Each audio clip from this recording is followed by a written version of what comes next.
Hello friends, welcome to the channel. आज का हमारा टॉपिक है disorders due to excessive secretion of growth hormone. Growth hormone के excessive secretion से होने वाले डिसऑर्डर्स के बारे में आज हम इस वीडियो में डिस्कस करेंगे। तो जब भी ग्रोथ हार्मोन का एक्सेसिव सिक्रीशन होता है, यहाँ पे दो तरीके की कंडीशंस पैदा होती हैं। वन इज ग्रोथ हार्मोन का एक्सेसिव सिक्रीशन इन एडल्टहुड, है ना। एडल्ट होने पे जब ग्रोथ हार्मोन का एक्सेस सिक्रीशन होता है तो उस कंडीशन को हम बोलते हैं एक्रोमेगाली। और अगर ग्रोथ हार्मोन का सिक्रीशन चाइल्डहुड से हो रहा है तो उस कंडीशन को हम बोलते हैं जायजेंटिज्म। तो वन बाय वन हम दोनों ही डिसऑर्डर्स को यहाँ पे डिस्कस करेंगे। तो सबसे पहले हम देखते हैं what is the word meaning of acromegaly. Acro word का मतलब होता है एक्सट्रीमिटीज और मेगाली वर्ड का मतलब होता है enlargement. So acromegaly means enlargement of the extremities. अब अगर हम इसकी डेफिनेशन देखें तो ये पिट्यूटरी हार्मोनल डिसऑर्डर है in adults due to excessive secretion of growth hormone that is somatotropin, है ना। तो एडल्टहुड में अगर ग्रोथ हार्मोन का एक्सेसिव सिक्रीशन होता है तो इस कंडीशन को हम बोलते हैं एक्रोमेगाली। और ये एक पिट्यूटरी हार्मोन का डिसऑर्डर है क्योंकि ग्रोथ हार्मोन का जो सिक्रीशन होता है it take place from the anterior pituitary, ठीक है, जो कि एक छोटी सी ग्लैंड होती है, पी साइज्ड ग्लैंड होती है। और जब इस ग्रोथ हार्मोन का एक्सेसिव सिक्रीशन होता है तो it causes excessive growth of the extremities that is head, hands and feet. तो ये इंपॉर्टेंट पॉइंट है जो कि याद रखना है। एक्सट्रीमिटीज की ग्रोथ यहाँ पे एक्सेसिवली ज़्यादा होती है हैंड्स की, हेड की और फीट की। Next let us discuss about the cause. तो इसका कॉज हमने अभी देखा, it is due to excessive growth hormone in adult, है ना। After epiphyseal plates are fused with the shaft. Shaft के साथ में जब एपिफिजियल प्लेट्स फ्यूज हो जाती हैं तो ग्रोथ एडल्ट में बोन्स की रुक जाती है, तब इस कंडीशन को हम बोलते हैं एक्रोमेगाली। और ज्यादातर ये कब होता है, it is due to pituitary adenoma that is the tumour of the pituitary gland, है ना। जब भी ट्यूमर, बेनाइन ट्यूमर होता है पिट्यूटरी ग्लैंड का, तो जो एंटीरियर पिट्यूटरी होती है वहां से ग्रोथ हार्मोन का एक्सेसिव सिक्रीशन होता है because of increase in the somatotrophs which secrete the growth hormone, ठीक है। अब अगर हम इसकी पैथोफिजियोलॉजी देखें तो जो ग्रोथ हार्मोन है इसका जो फंक्शन है ये डायरेक्टली किस तरीके से काम करता है, लेट अस सी। तो ग्रोथ हार्मोन लिवर में जाकर it releases glucose in the blood. Muscles में अगर हम इसका एक्शन देखें तो ये मसल की ग्रोथ करता है। बोन्स में हम देखें तो बोन्स में it results in thickening of the bones. और एक इसका फंक्शन और है कि ये इंसुलिन रेजिस्टेंस को बढ़ाता है ना। इंसुलिन रेजिस्टेंस को बढ़ाने का मतलब है कि जो सेल्स हैं वो इंसुलिन को यूटिलाइज नहीं कर पाते। तो कहने का मतलब ये है कि एक तरीके से it increases the blood insulin level and that is why हम इसको डायबिटोजेनिक भी बोलते हैं। It has a diabetogenic effect, ठीक है।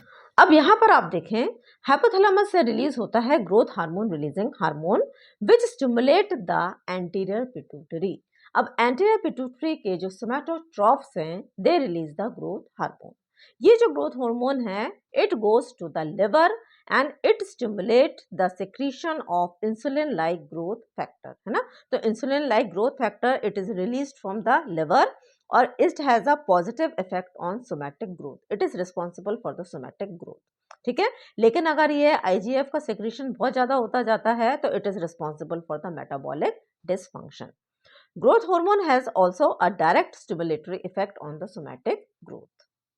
अब अगर हम इनके सिम्टम्स देखें तो जो सबसे पहला सिम्टम है that is over growth of bones of hands, feet and face, है ना। हैंड्स, फीट और फेस की जो ग्रोथ है बोन्स की वो एक्सेसिवली ज्यादा होती है।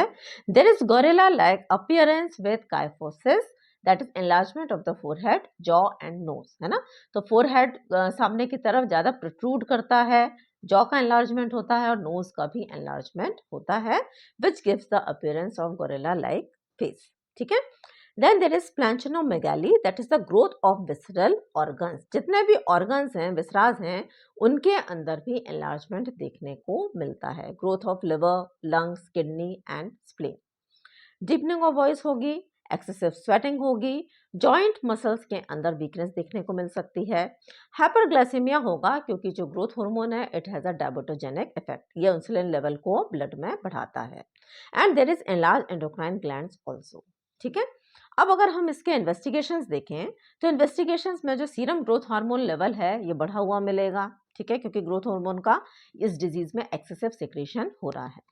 Serum prolactin level is also increased, then serum insulin like growth factor 1 का लेवल भी बढ़ा हुआ मिलेगा, जैसा कि हमने अभी देखा था पैथोफिजियोलॉजी में।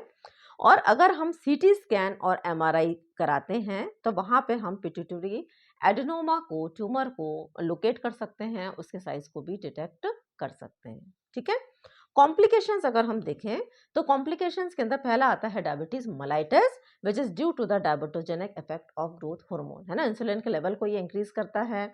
दूसरा carpal tunnel syndrome, which is due to the increased pressure on median nerve. तीसरा हार्ट फेलियर हो सकता है, हार्ट के एनलार्जमेंट की वजह से हाइपरटेंशन के चांसेस हैं।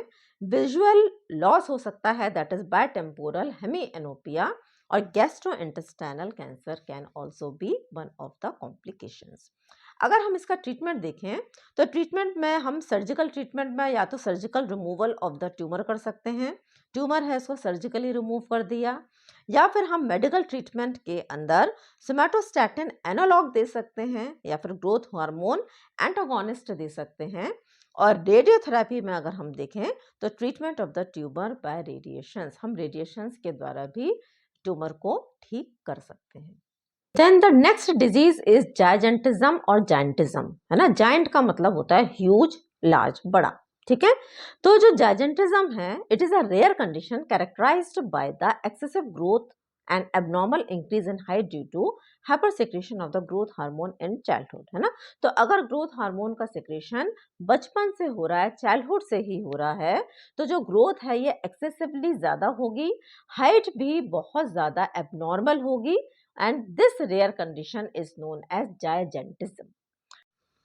अब अगर हम इसका कारण देखें तो कारण है इसका excessive growth hormone secretion before the fusion of epiphyseal plate, that is at younger age और चाइल्डहुड, है ना। अब चाइल्डहुड में क्या होता है, जब एपिफिजियल प्लेट फ्यूज ना हुई हो, उससे उसी दौरान अगर एक्सेसिव सिक्रेशन ग्रोथ हार्मोन का हो रहा है तो it will result in gigantism. अब यहाँ पे आप एक डायग्राम देखें, this is the diagram of a long bone, this area is the epiphysis, बीच का ये जो पोर्शन है this is the diaphysis, and again this is the epiphysis, है ना। तो जो ग्रोथ प्लेट होती है, it is the area of active soft growing tissue near the ends of the long bones in children and adolescents. यहाँ पर आप देख रहे हैं, these are the two area जिनको हम एपिफिजियल ग्रोथ प्लेट बोलते हैं। यही एरिया है जहां पर during the childhood there is excessive secretion of the growth hormone, जो कि यहाँ पे एक्टिव ग्रोथ की वजह से there is increase in height of the bones, है ना। Adult do not have growth plate, adult के अंदर ये ग्रोथ प्लेट नहीं होती। अब यहाँ पर क्या हो रहा है, इसमें जो ग्रोथ हार्मोन का जो सिक्रीशन है before fusion of epiphyseal plate, है ना, जब ये एपिफिजियल प्लेट फ्यूज हो जाती हैं तो जो हाइट है उसके अंदर चेंज आना बंद हो जाता है।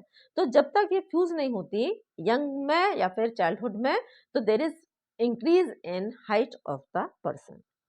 इसका कारण क्या हो सकता है, pituitary adenoma, that is tumour of the pituitary gland, और जिसकी वजह से जो ग्रोथ हार्मोन का सिक्रीशन एक्सेसिव होता है। क्लिनिकल फीचर्स देखेंगे तो there will be a tall stature, that is 7 to 8 feet, है ना। पर्सन की जो हाइट है 7 से 8 फीट होगी, ठीक है, क्योंकि जो हाइट है, जो लॉन्ग बोन्स हैं उसके अंदर there will be excessive enlargement, abnormal limb trunk proportion, exaggerated growth of feets and hand, है ना। ओवरऑल बॉडी को अगर हम देखेंगे तो ट्रंक का और जो लिम्ब्स का प्रोपोर्शन है उसके अंदर there will be it will be disproportionate, जो फीट और हैंड होंगे इसमें एक्सेसिव ग्रोथ देखने को मिलेगी। Coarse and rough facial features होंगे, thick toes and fingers, weakness देखने को मिल सकती है, विजुअल डिस्टर्बेंस हो सकता है, एक्सेसिव स्वेटिंग मिलेगी, irregular menstruation in girls will also be seen, ठीक है। और and there will be hyperglycaemia, क्योंकि इसका भी ग्रोथ हार्मोन का डायबिटोजेनिक इफेक्ट होता है। डायग्नोसिस अगर हम इसकी देखेंगे तो जो सीरम ग्रोथ हार्मोन लेवल है ये बढ़ा हुआ मिलेगा, serum insulin like growth factor 1 level भी बढ़ा हुआ मिलेगा, ठीक है। ओरल ग्लूकोज टॉलरेंस टेस्ट किया जा सकता है।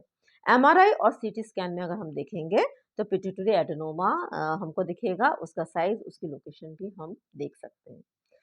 ट्रीटमेंट अगर हम देखें तो हम सर्जरी के माध्यम से ट्यूमर को रिमूव कर सकते हैं, रेडिएशन के माध्यम से भी ट्यूमर को करेक्ट कर सकते हैं, ग्रोथ हार्मोन एंटागोनिस्ट दे सकते हैं जो कि ग्रोथ हार्मोन का उल्टा एक्शन करेगा, और हम डोपामिन एगोनिस्ट भी दे सकते हैं। So this was all about the video.